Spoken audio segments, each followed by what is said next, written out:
Welcome back everyone to my Let's Play of Ogre Battle March of the Black Queen. Let's return here to Fort Alamut, talk with the folks in the cities and temples that we liberated, and maybe wrap up some little side quests. So, I'm gonna fly around with Mr. Orpheus. And let's get these things real quick. May the gods walk with you on your journey. Well, thank you. You seem to have blessed Mr. Orpheus so far. Other than a slight hiccup in Muspelm and this area, Orpheus has been doing pretty good. Thanks to you, we've been able to drive the Empire away. Thank you. Of course, that wasn't Orpheus's fault. That was this guy's fault right here. Skister 1980. I'm pronouncing it like how people on different forums on Twitch refer to me. Thanks to you, I've been able to drive the Empire away. Thank you. So, speaking of Twitch, I may have to. I don't stream on Twitch. I maybe streamed like 3 times there just to try it out, but there's a creator there who runs a show, and I might see if I want to try to get on it. Mainly to maybe drive some eyes to this channel, so that I can, because coming up, probably in about a month, a little over a month, we have the Final Fantasy V 4-job fiesta. There's a difference between rumors and facts. People usually mean no harm, but gossip is good. Don't just believe everything you hear. Think for yourself. But yeah, Final Fantasy Final Fantasy V 4-job fiesta is coming up again. So obviously, the more people watching the channel, the more people see the videos, the more people who may contribute to the charity that I'll be trying to raise some money for. Tiny Toes Rat Rescue. So, yep, they are doing a lot of good work helping out critters. So, and they need a lot of support, especially this year. There's been a lot of wildfires in the area. There in New Mexico, a lot of wildfires out west. So a lot of people have to give up their animals or lose their animals because they lost their homes in the fire. So yeah, they're getting a lot of intakes. So it'd be nice to be able to raise some money to help them take care of the little tiny critters. Yep. My critter right here, Mr. Pops, as always, he's, well, I can't say as always, but most of the time he's on my lap during these, audio recordings. He's, co-piloting with me, sort of how this Griffin co-pilots with Orpheus. Ran into a dog named Griffin, well, I didn't run into the dog, but, I was at PetSmart the other day picking up some food for Spartacus and their family behind me. There's a woman and her 2 children, a boy and a girl, young, probably maybe 8 to 10, but they were all excited. I was like, why are y'all excited? And they're like, we're getting our first dog today, and their dog was going to be named Griffin. So apparently there's a house in Harry Potter, Gryffindor, and that's where they said it comes from. So yeah, I don't think they probably got it from this game, Ogre Battle, where Orpheus has a griffin with him. So those kids are probably way too young to know about Ogre Battle. Maybe their mom and dad played it though. So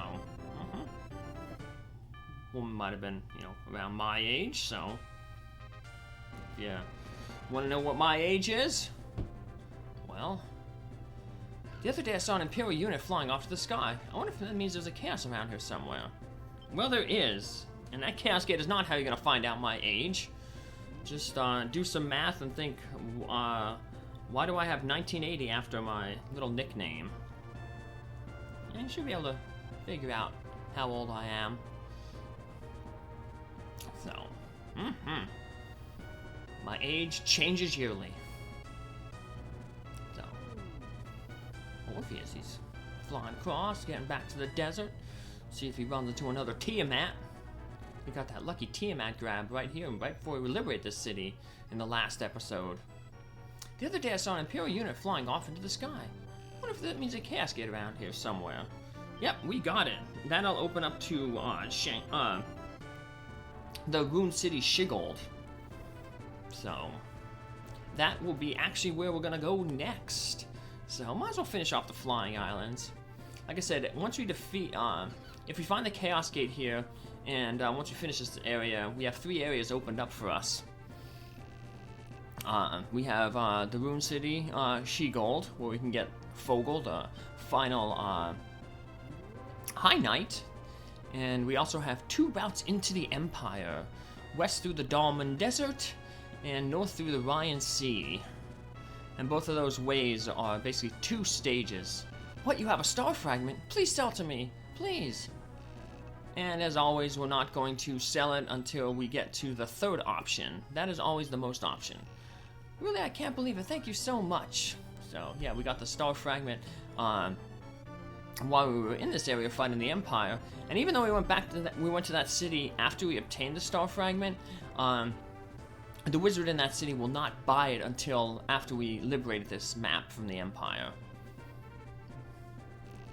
2 ways to advance into the Empire from here. One is to keep going west through the Dalman Desert. The other is north through the Ryan Sea. Yeah, that's what I was just saying. I'm sure the Empire's forces are waiting for you in both directions, though. Yeah, we're gonna go through both directions. Either way, you know, the enemies are pretty much, you know, the same. I usually go through the Dalman Desert first, just because we have to. We were told about the wizard Gazolfri who's hanging out there. So, the Desert Sheet of West is part of the giant Dalmun Desert. So, and both ways will end. The second stage in the way is guarded by one of the remaining Devas. And we get a beautiful statue as a reward.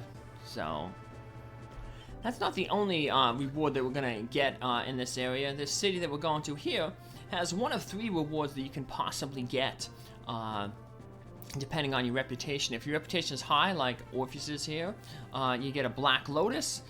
Middle, you get a Battle Carving. Low, you get a Font of Desire. So we have a high reputation, so we'll get that Black Lotus. It's a 0 casting cost artifact that you can sacrifice for 3 mana of any color. Now that's from a collectible card game, Magic the Gathering, which is still around. I played it in high school. Some of my friends in high school got involved with it. I got into it around 4th edition.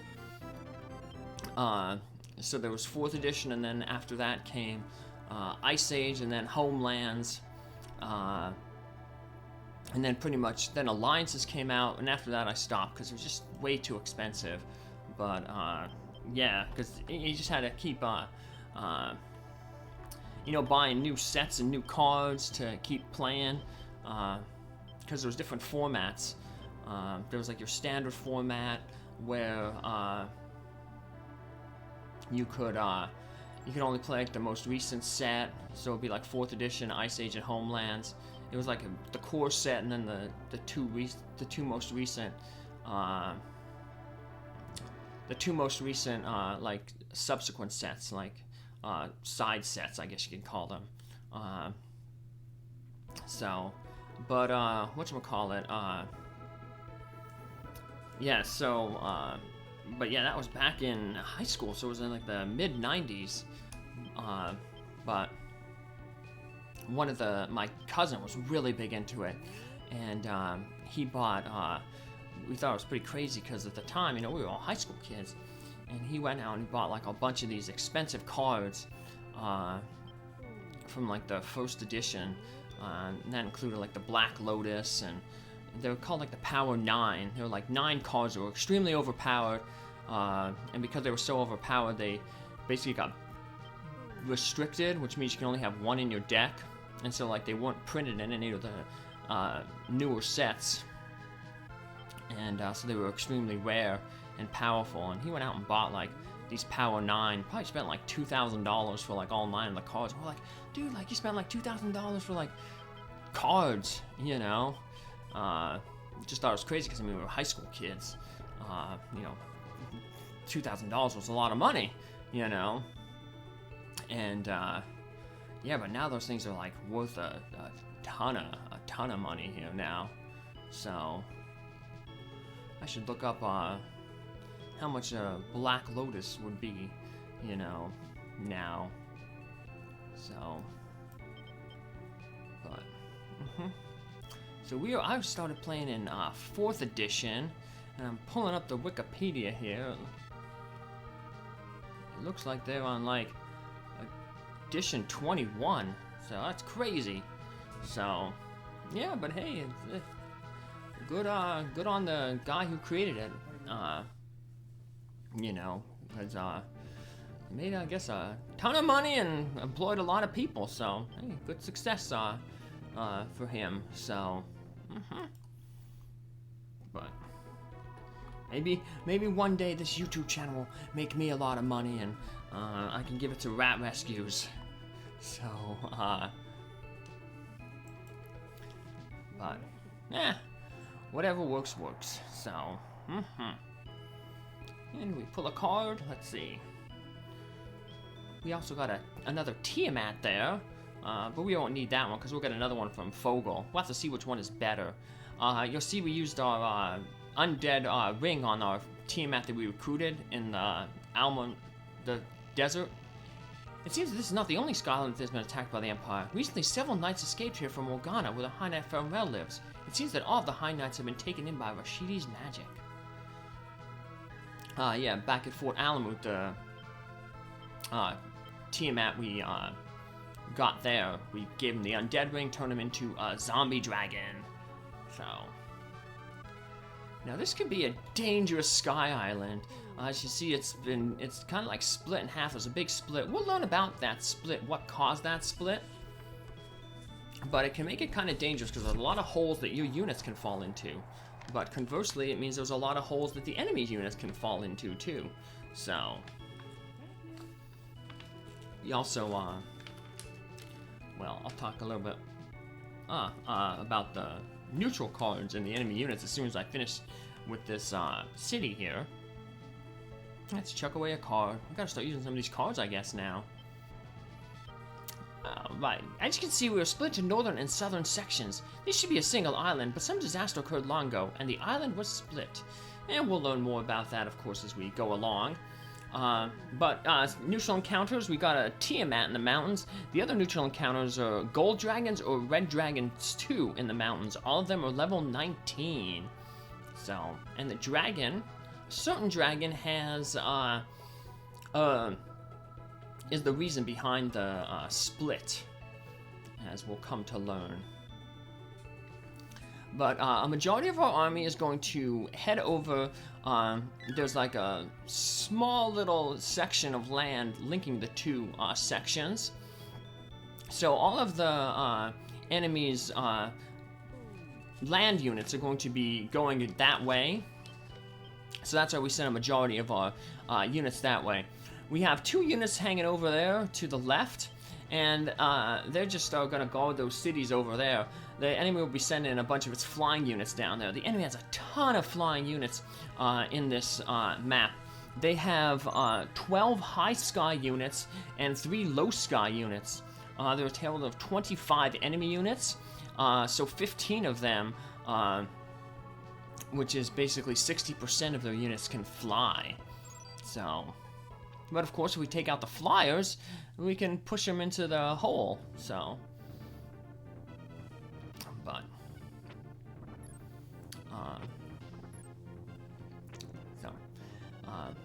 oh, we have another Tiamat there. So we have a Tiamat and a zombie dragon. Zombie dragon is a little like a different color. He's like grayish, where the Tiamat is like solid black. And he has that Evil Dead attack that Gars has from the back row. So, nice hit all attack. Bancraft looks like he's gonna get a lot of fighting over here. That one wizard unit turned around. Guess he didn't want to fight the angels. So this is a unit where everybody flies, so doesn't matter who you defeat here. They'll still keep flying on. not a very good unit to fight with this unit, because the Evil Undead ain't gonna do too much damage, as you saw there, to the Raven Men. They're the more evil Hawkmen, so they have decent resistance to black magic and fire, which is the element they use. Eagle Men, on the other hand, have better resistance to white magic and thunder. But we're still doing enough damage to, you know, finish them off and win. The Cockatrice is really helpful for that unit. It's basically like stoning whoever, you know, the most dangerous threat. So, it's really good. Helps increase the survivability, and see if we can stone the mage there. Yeah, we just took out a big chunk of their damage, their AoE attack. So, and the only problem with this is, okay, good. The mage has good black magic resistance, so I was afraid that potentially the Tiamat there would be able to defeat it with its 2 hit-all attacks, but we just won't be able to target the mage the next time we fight that unit. But, so yeah, the other 10 units that the enemy has, they have 6 plains units, 2 mountain units, and 2 snow units. Like I said, they'll all be coming over from the east of the enemy castle, which is pretty much straight north of where this unit is, Bancroft's unit is. And they will try to go down that little piece of land, that land bridge that unites the 2 sections. Luckily, at the end of that section, there is quite a few cities, so we'll be able to like have a foothold there. So, and we have that Lich unit there. He's just basically standing there guarding. I didn't liberate those temple of that city there, but they're just there basically more as a guard for the base. So if it sees any unit coming down toward the base, it can swoop in and block them off. So, yep, see how tactics now are on strong. Unfortunately, though, Tiamat will end up defeating this wizard, the mage, because, yeah, it has really low hit points, but hopefully we'll be able to defeat this unit.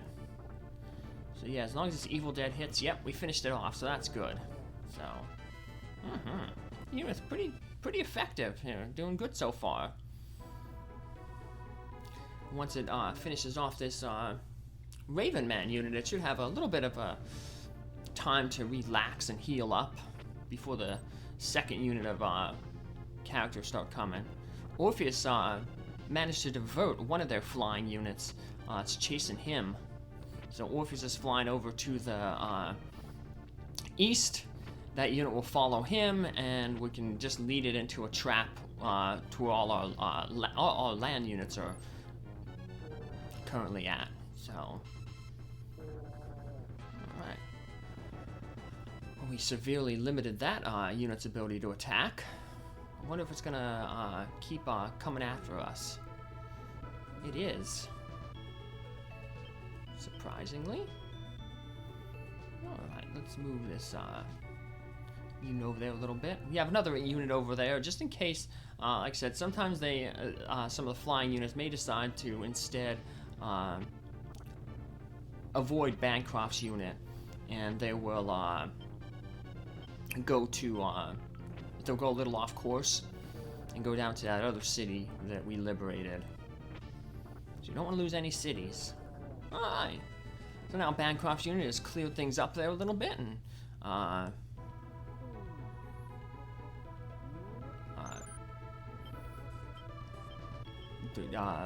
can hang out and rest a little bit. So I'm just looking at a thing here, looking at Black Lotus. It's the most valuable printed card. I'm looking at different things and see if there's a price. There's different ones that I'm seeing, like $700 looks like the highest. So, who would have known that it would have, an alpha. Oh, okay, let's see here. A mint gem, I took another thing here. A mint one was sold for eBay for $166,100, and a gem mint 10 grade was sold for $511,100. So crazy. So I don't know what condition the one that my cousin had, but he can use it, I guess, to send his kids to college if he wants to ever sell it. So crazy. But yeah, I guess Magic the Gathering was like the mobile games before mobile games happened. Where basically you had to pay money to be competitive and win. I heard that's a big complaint about a lot of mobile games these days. I play one mobile game, and the only mobile game I play is Treat Trail, and it's part of the PetSmart app. I have the PetSmart app on my phone, and this game, I think it's every 3 months maybe, it refreshes, and it has 3 levels on it: easy, medium, and hard. And if you defeat, easy level, you get a 15% off coupon, or no, 10% off coupon. If you defeat the medium level, you get a 20% off coupon, and if you beat the hard level, you get a 25% level coupon, or 25% off coupon, not level. I don't know what I'm thinking of. But anyway, yeah. So I just play that so I can, get the discount. And that's all I play. And I only do it just to get that discount. So and it doesn't take too long.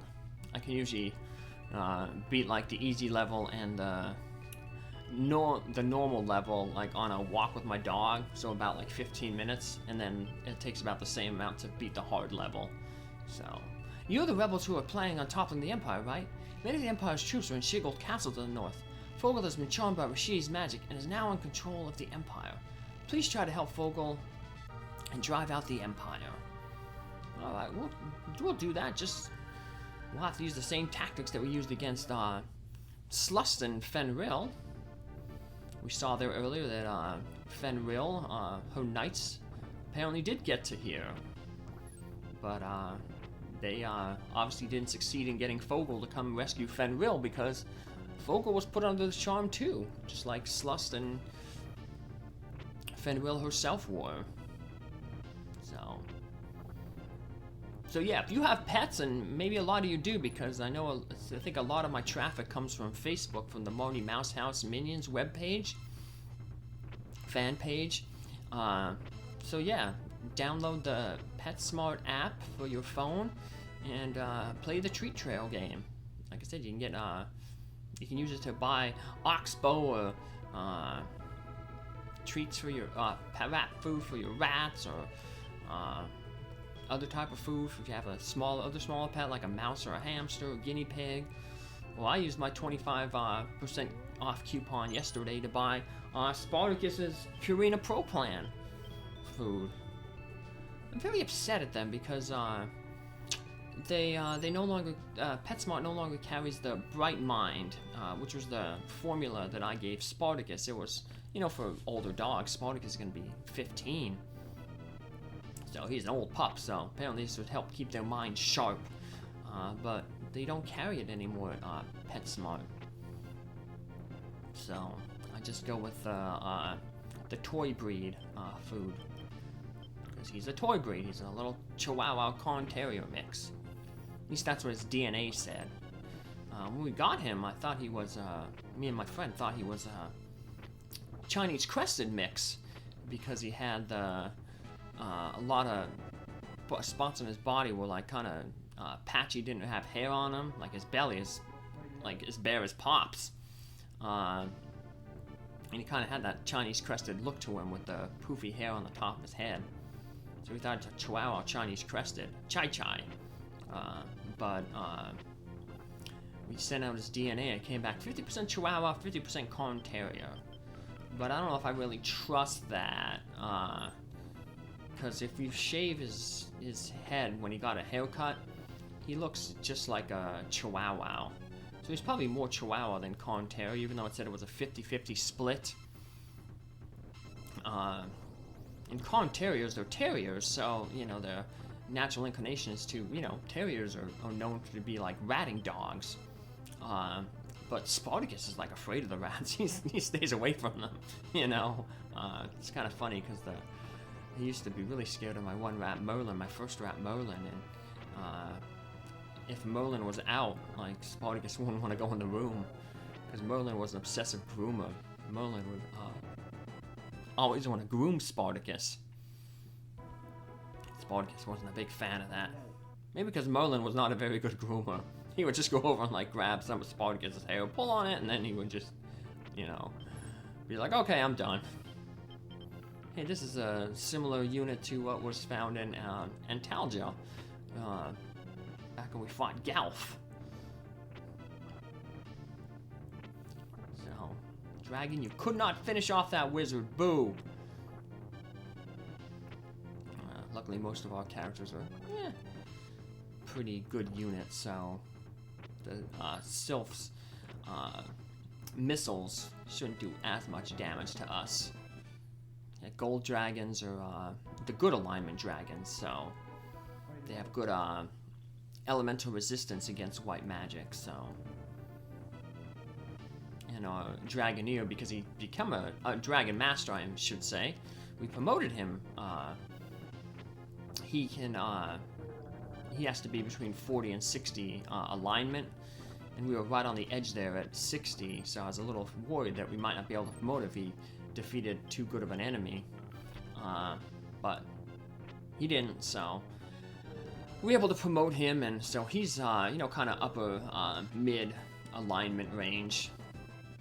So the only one who may have a lower alignment is the Sylph, but probably not because she's mainly been used to fight undead and take out undead. And usually, like I said, taking out undead because they're usually a higher rank than, or higher level than your characters, means that she gets an increase in charisma and alignment. Hey, don't I know you? I'm the merchant Toad. I came out here to get away from the war down there. Nasty business. Hey, have you guys heard of the Dragon's Jewel? If you find it, please bring it to me. I'll give you a good price. We were told to, like, stay away from Toad. So, he's a shady guy. He's part of the Mummy's map quest in Fort Alamut. He's the one who, I believe, had the zebra fur. Yep, he had the zebra fur. He wanted the golden goblet for it, though. But we did not do that little side quest because we're good. And now Orpheus is a rock. Uh-oh. Not good. Do we finish this unit off? Yeah. It's okay if Orpheus gets some experience. He was like level 15. For comparison, Fogel here is level 21. So yeah, Orpheus is much lower level than the unit leader, so a level won't affect him much. So he'll still have that high alignment and charisma that he needs to be a good face of the army as he liberates temples and cities. Good old Orpheus. This might not be, yeah, because giving our undead those white magic weapons, and now it's kind of backfiring a little bit on us, I guess. Because once again, they have gold dragons here. Gold dragons, high resistance to white magic, so our little demon in the back will do more damage with his black magic spells, his nightmare spell. Yeah, 64, be decent, so. And the witch is shutting everyone down. Maybe we should probably maybe equip a fire sword on the paladin and put him in the front row, but yeah, keep him up there for healing. Ah, we got our liberated city right here. This will be one of the cities that obviously we'll be holding on to heal up as enemies come around here and fight. Ooh, fortune card. We're not gonna keep that. It's a pretty terrible card. At least it didn't give we waited for you. Please save Shiguld. This is a token of our appreciation. Please take it. The Dragon Jewel. And Toad wanted that Dragon Jewel. So, we can, after this stage, we can take it back to Toad, sell it, or trade it for an undead ring. So, but we don't really need either of them, so. But we need a little break here because time is out, so take care. Thanks for following along. See you in the next episode. Have a good day. Bye.